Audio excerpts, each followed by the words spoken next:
Zone 3. Mr. Buffett, Mr. Munger, I'm Tim Medley from Jackson, Mississippi. We're glad to have you back, Tim. Tim, how many years have you come? This is my 11th. Good. They've been 11 great years. Thank you very much. At this meeting 4 or 5 years ago, you commented that money managers in the aggregate have not done better than various market indices, and you attributed this in part to the frictional cost inherent in an actively managed portfolio. I wonder if today you would update your thoughts on this, and do you think that this underperformance compared to index funds will continue? And then a related question, if the two of you were giving advice to a classroom of equity mutual fund managers, are there 2 or 3 things in particular that you would want to suggest to them? Yeah, well, I would say this. Money managers in the last few years since I've made that statement have not disappointed me. In aggregate, they have underperformed index funds, and it's the nature of the game. They simply cannot overperform in aggregate. There are too many of them managing too big a portion of the pool. And for the same reason that the crowd could not come out here to Exarban in the past years and make money in aggregate because there was a bite being taken out of every dollar that was invested in the pari-mutuel machines, that people that invest their dollars elsewhere through money managers in aggregate cannot do as well as they could do by themselves, creating their own index fund, or it'd be easier to have just to buy into an index fund. It's they say in this world you can't get something for nothing, but the truth is money managers in aggregate have gotten something for nothing. I mean, they've gotten a lot for nothing, and investors have paid, and the corollary is investors have paid something for nothing, and that doesn't mean that people are evil. It doesn't mean that they're charlatans or anything. It's the nature. If you've got a $6 or $7 trillion or whatever it may be equity market, and you have a very significant percentage of it managed by professionals, and they charge you significant fees to invest with them, and they have costs when they change around, they cannot do as well as unmanaged money in aggregate. And it's the only field in the world that I can think of. Charlie will think of some others, but where the amateur, as long as he recognizes he's an amateur, will do better than the professional does for the people whose money he's handling. And therefore, if I were teaching this class or speaking to that class, I would probably tell them that for their own psychological well-being, they should probably leave the room. Charlie? Well, I pretty well said what I had to say on this subject in that talk I gave at USC, and anybody that wants to read that can read it. I will say that one of the things I like about the annual meeting is I get to interface with a whole lot of people that have even lower annual investment management expenses than Berkshire Hathaway, the company, does. I mean, if you stop to think about it, we've got our costs almost to zero, and many of you have gotten it to zero. Yeah, Charlie and I would be glad to take any money management organization in the world that manages just been handed a note. It says, unfortunately, we don't have extra annual reports on site. Those shareholders desiring one should call us or write. So, and we're also on the internet. You can run it off there. So I apologize for not having them on the here, but they're easy to get. Just dial 346-1400, and there's an annual report line, and you'll have one sent to you. We would be willing to take any money management organization in the world managing $10 billion or more, and in the case of brokerage houses who have their brokers in aggregate handling $10 billion or more, and we would be willing to bet that their aggregate investment experience over the next 5 years or 10 years for the group that they advise will be less, will be poorer than that achieved by a no-load, very low-cost index fund. And we'd put up a lot of money to make that wager with anybody that would care to step forward. Gambling may be illegal, but now you can do it through something called derivatives, you see. And we could create an instrument that would allow that, even though it might be against the laws of the state of Nebraska. Charlie, would you join me on that? Or? Well, I certainly agree with you. I always say that exactly 1/5 have to be in the bottom 20%. And there are certain fundamental forces at work here that, but it is a very peculiar profession where you have to be in a state of psychological denial to shave in the morning if you do the work. I don't think that's true for a handful of investment managers. I think we know investment managers who add value, but it's a comparatively rare and small percentage.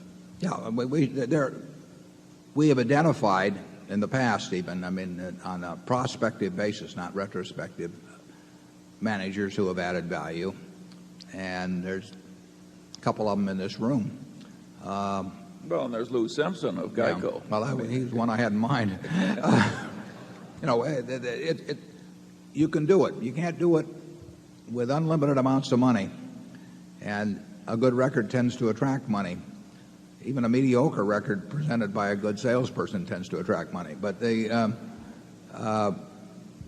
are people working with smaller amounts of money that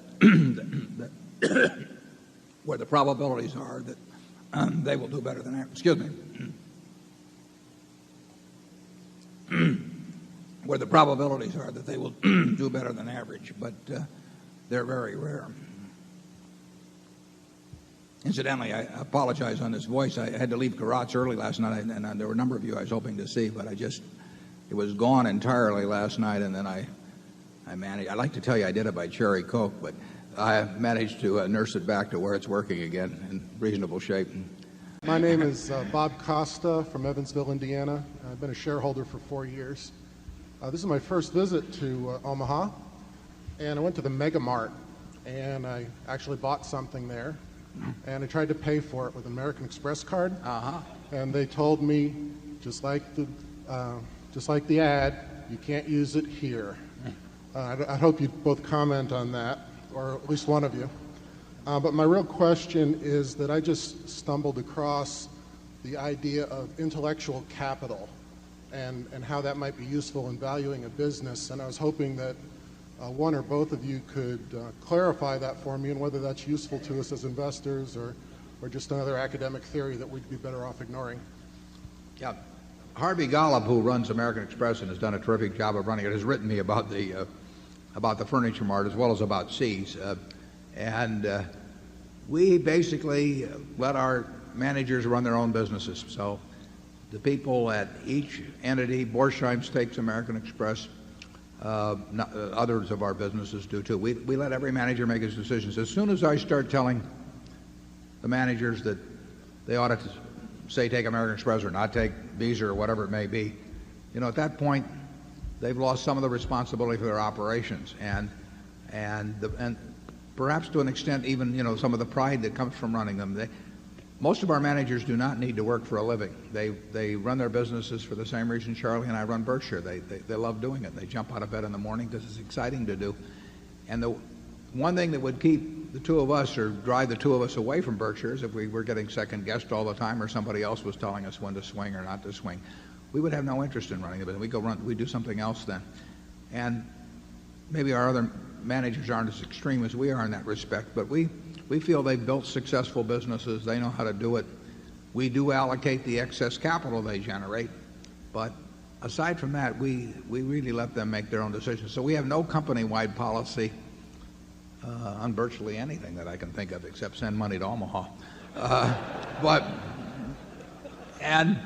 We're delighted to have American Express give the Furniture Mart the reasons why the Furniture Mart will be better off using American Express, and my guess is they have some very good reasons.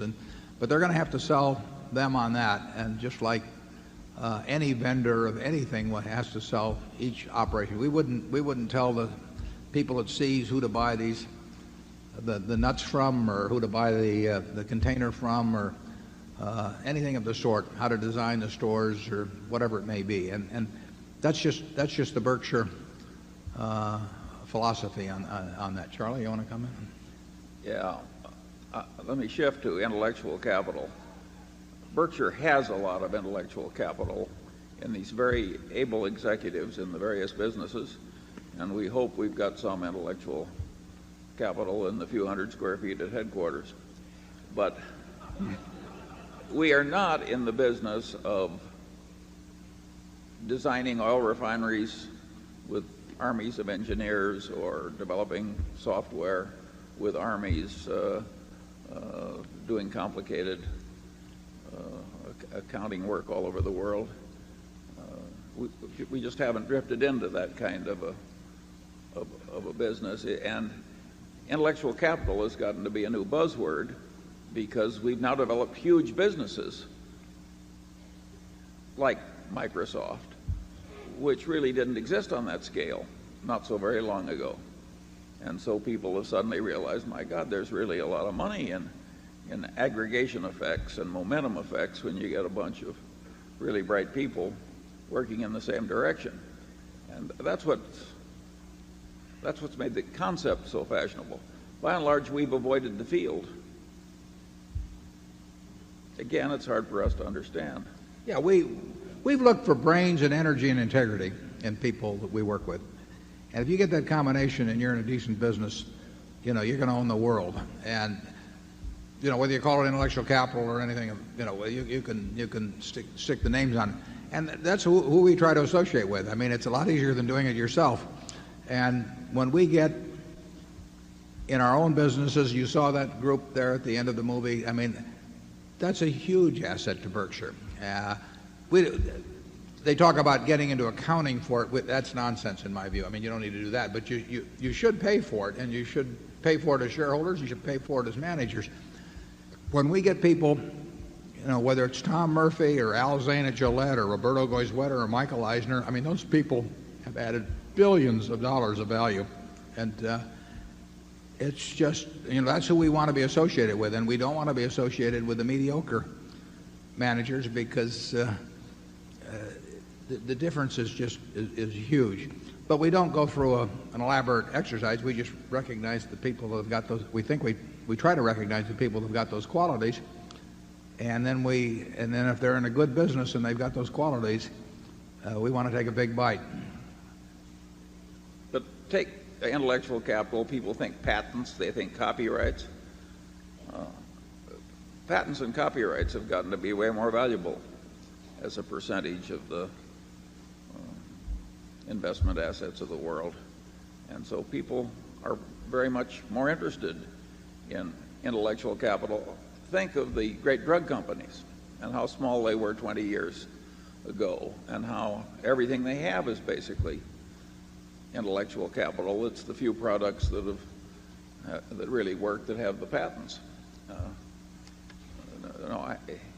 But by and large, we're not in drug companies. No, but there are different forms of it. As Charlie said, there's businesses you sort of think of that way as their whole being intellectual capital. But I would argue that when Roberto Goizueta 15 years ago saw how to make the future of Coke, same product, dramatic, and basically the same system, although it required some changes, but saw how to make that dramatically more valuable by doing a lot of little things over a long period of time and doing them consistently and not getting his eye off the ball. Michael Eisner did the same thing. Disney hadn't gone anyplace, in the 15 years or so after Walt died. Now, we all knew who Mickey Mouse was and everything, but Michael really saw what the future should be, and he still does. And how you can say it's easy when it's all over, but how many people were doing something about it at the time? The place was languishing basically 15 years ago. They had the assets, and to me that's It's different than what Bill Gates does or Andy Grove does, but it's our form of intellectual capital, and it's one we can understand better. Zone, what do we have? 3.